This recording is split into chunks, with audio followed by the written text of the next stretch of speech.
Hey everybody, Scott Straub here. In this short video, I'd like to talk about reverse budgeting. And as we get into it, let me throw out this question to you. Do you often have too much month at the end of the money? Think about that for a second. I know that sounds funny, right?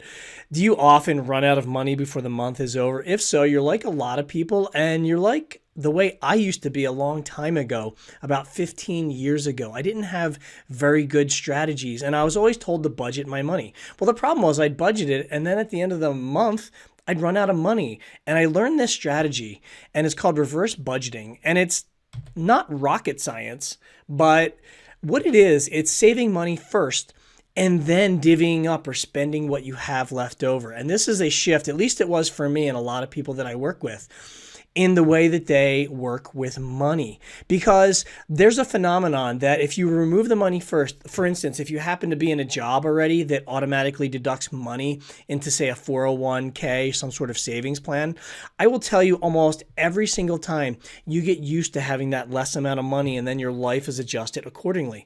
But if you don't do that, if you say, oh, at the end of the month, I'll throw it in there, well, for most people, that doesn't happen.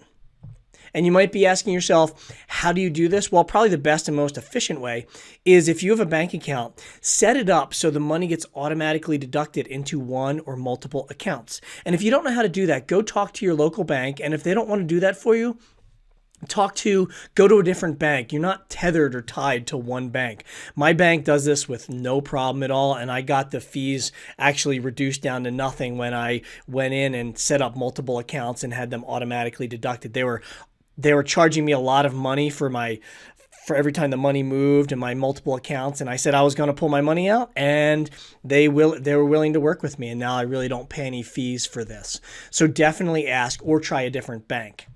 And then lastly, you might be saying, well, I don't have hardly any money. Is it worth it to do it now? Well, I would say if you hardly have any money, it's even more imperative that you do it now, because good with small amounts of money means good with large amounts of money. Somebody told me that a long time ago. At first, I was offended. I said, that's not true. I'm good with money. Just give me $15,000 and all my money problems would be solved. Well, I got a small inheritance, about $12,000, paid off all my debt, and sure enough, I was right back in debt several months later. So what I did was started reverse budgeting, and things became a lot easier. I take the money out first, it disappears from view, and then we make adjustments over time.